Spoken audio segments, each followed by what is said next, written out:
I've always had a lot of questions about jig fishing. In my opinion, I think it's probably one of the most technical baits that you could ever fish. There's a lot of different colors, there's a lot of different shapes, different types of jig trailers, and a bunch of different scenarios you could fish that bait. It's really versatile, but it's overwhelming to me. It seems like that's one bait where when you go to tie it on, there's just so many questions you got to answer. So for that very reason, I did a fall fishing academy strictly on jig fishing. So let me tell you what the Straight Up Fishing app is. That is my fishing school. This is where I teach people that are new to fishing, intermediate, or even high level tournament fishermen, where we talk about and discuss better ways to catch fish. This conversation is just one of the lessons that we have on our live class on a monthly basis. We do a lot of technique breakdowns. I also do master classes. We have a great time right there within the Straight Up Fishing community, and I want to invite you to come and participate. You can use the link in the description box if you'd like to join. Check out this video. I was listening to the stories that you were telling earlier, and inadvertently you were naming almost all jig fishermen. You mentioned Denny Breyer. The story that you told, all jig fishing. Who else did you talk about earlier? I can't remember. Gary Klein is a jig fisherman. Yeah. I know. I feel like there may be 3 or 4 other names that you came up with. One thing that I learned when I started fishing higher level tournaments is pros don't use a lot of baits.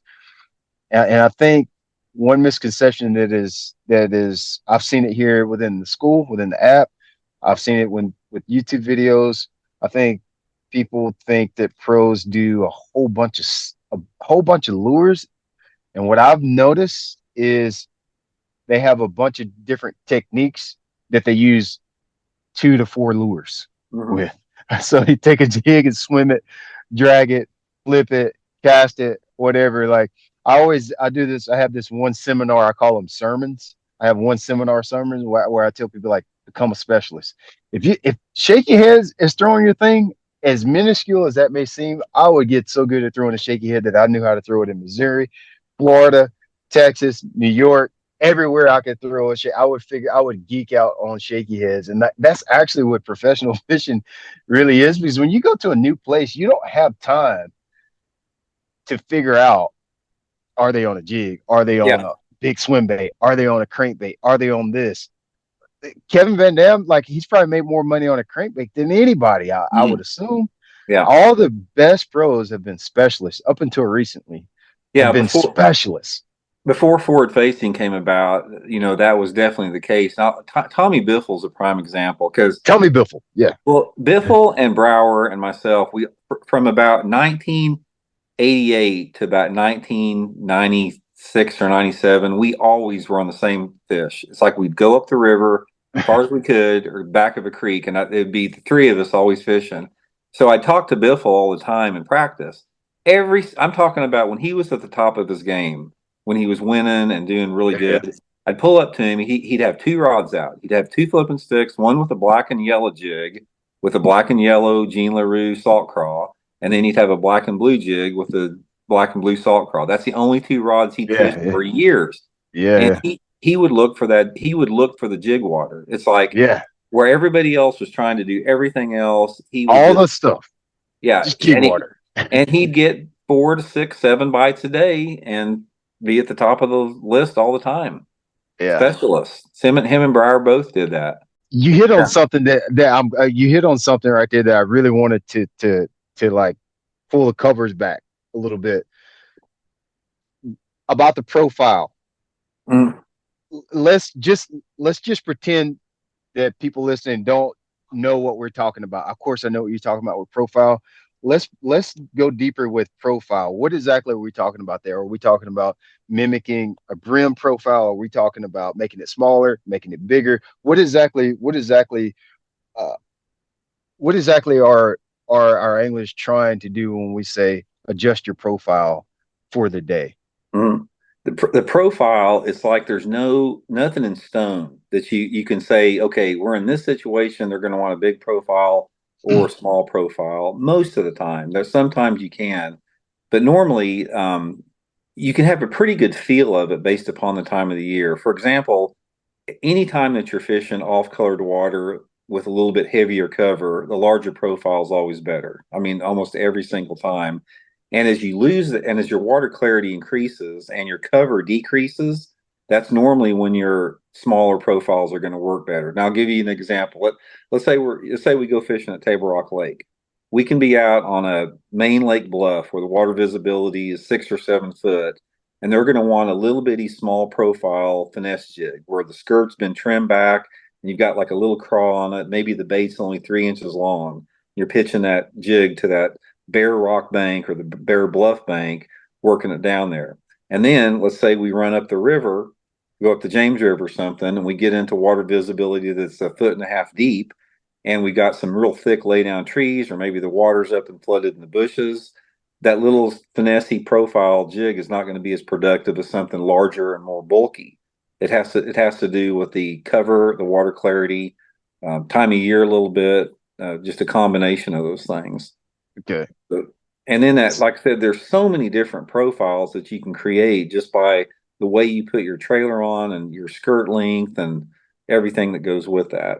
And Yeah. ultimately, a lot of times it's just a matter of experimentation. One of the things I have found out is that the less fishing pressure the lake gets, the better that the larger profiles work.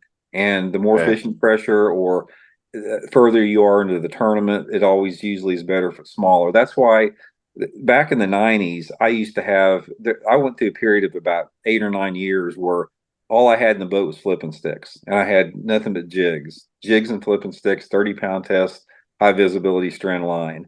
And usually the first day of the tournament, I would do really good on a full size number one pork frog, full size jig. And then the second day, they'd get off a little bit and I'd have to downsize. And by the end of the tournament, I had to downsize significantly more than I did. So the more fishing pressure you get, the smaller profiles are always better. Got you. It's something you hit on something that was real sneaky that I don't think you made a video about either. I would love. I don't fish a jig enough to make a video about this, but I've seen this before, and I don't know why it's done. You just mentioned you just kind of casually skimmed over this one. Threading the trailer on versus hooking it on. Mhm. What is that about? Well, the threading comes with Oh, like a let's tell Zoom. them what that is too, Randy. Like, because they may not understand when we say threading it on. Tell them what that is versus Yeah, hanging it on. threading on is like when you have your trailer, you're just putting a little portion of the trailer. You're taking the end of the hook like this and you're putting it right through the end of the trailer. You're not actually threading it up onto the shank of the hook here. If you're threading a trailer is where you actually thread it up and you're actually using the keeper to keep the trailer in place. But if you just hook it on, it's like the old pork frogs. You're just hooking it right on the end and it's dangling off the end of the hook there. Okay. So And what and why? Why will we do either one or the other? that is something that is just trial and error and experimentation. Okay. It's just like my two of my favorite trailers are the Zoom Super Chunk, which you thread on most of the time, and then the Big Salty Chunk, which you hook on like a pork frog. Okay. And I don't know unless I experiment. And a lot of it Okay. just if how good it looks in the water. I mean, it's I been love that answer. Thank you for that answer well. because everybody wants some kind of concrete math No, equation. It's like, bro, it's not. there's I don't not, know. man. It's not. It's just like I always said, and it's just I feel that creativity and imagination is more important than Yes. experience in bass fishing. It is. Yeah. It I is. remember I It asked is. Clun that. I was having a conversation with Clun back in God, this was probably been the late 90s. It was back when he was sort of starting to come off the top of his game a little bit, and some of the younger guys were beating him. And I remember I went up to him at a tournament and I said, how in the world do you have guys like this kid named Kevin Van Dam that's 22 years old? How's he coming there and beat you? And you got 40 years of fishing experience. I don't understand it. Fresh And perspective.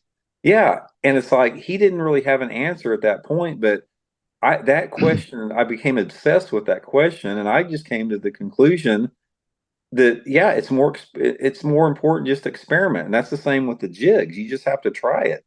Oh, I Try love thread that it on. answer. Try Thank thread it God on. somebody. Yeah. Yeah, I mean, you can't. It's all what the bass want that particular day. I mean, I have learned a lot by fishing with co-anglers that try stuff Yeah. that I would never have tried. Never Even in a here. million years throw that. Yeah. Yeah. Yeah. And talking about color, I'll give you an example. You can apply it to jigs or whatever. We were fishing, and you probably fished this tournament too. It was one of the FLWs at Harris Chain.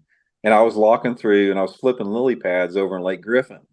And Yeah. the pads where I was fishing in Griffin, they were dirty. I mean, the water visibility, it's like I was flipping a June bug trick worm or speed worm or something. It's like as soon as that bait hit the water, it looked like it disappeared. Right. My co-angler showed up over there. He had a watermelon trick worm, and when he put it in the water, it just disappeared instantly. And he whacked my butt in that dirty water on a watermelon trick worm over my June bug colors. Yeah. So you Yeah. don't ever know. So you Yeah. Yeah. Yeah, Mike. Hey, I just while you're talking through the colors and all that kind of stuff, a question from Ricky Taylor came in. How fast do you run through the colors when you're trying to find what is working? Oh man, He said it's I one tend of to those. lose a lot of time trying that. So Yeah. thought I'd throw that in Oh, there. Randy. I sort of have when I'm looking for fish, like if I haven't caught any, I sort of have a 20-minute. It's like if I'm in an area that I feel there's bass living, say for example, I'm pulling a stretch of good looking boat docks or flipping a row of good looking flooded bushes, I'll try a color for like 20 minutes. If I don't get a bite on it, then I'll switch up colors, usually a different trailer. Say for example, like I'm on a brown and orange jig right here. I use a ton of different trailers. I'll use a green pumpkin with a chartreuse on it. I'll use a brown trailer on it. I'll use a blue trailer on it. I'll use a black trailer on it. And I just experiment with that 20-minute rule until I hit upon something that, begins working. That's the best way to do it.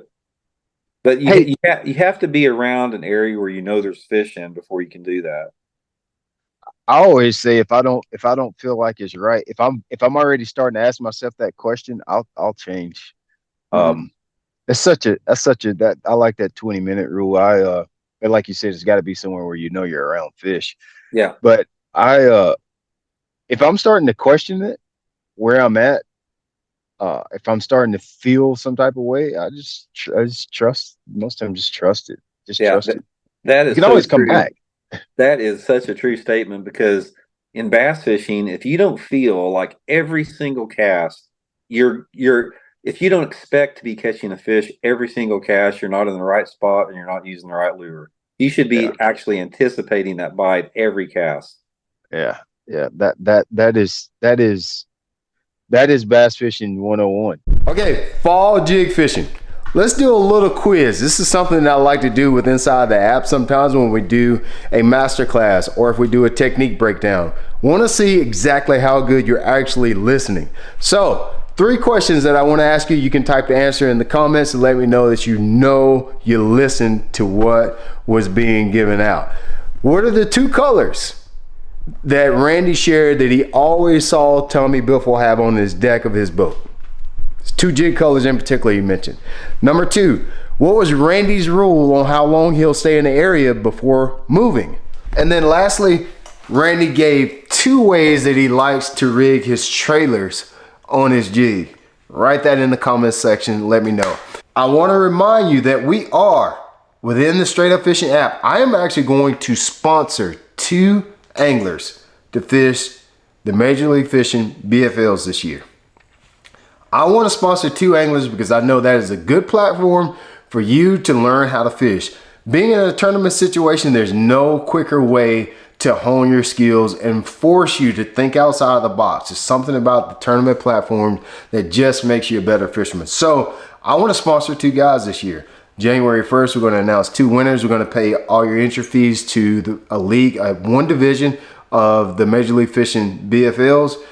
Probably give you a gear set, offer tournament support, and help you come up with better ways to catch fish in your tournaments. So that sounds like something you want to do. You ever want to be a sponsor angler, now is your opportunity. It's going to be an angler within the Straight Up Fishing app that we'll pick. All you got to do to be eligible for it is join the app, number 1, and just show your passion for fishing within the app. That means sharing your experiences, your fishing trips, helping other people. Being a good steward of the sport is all you got to be eligible for the winner.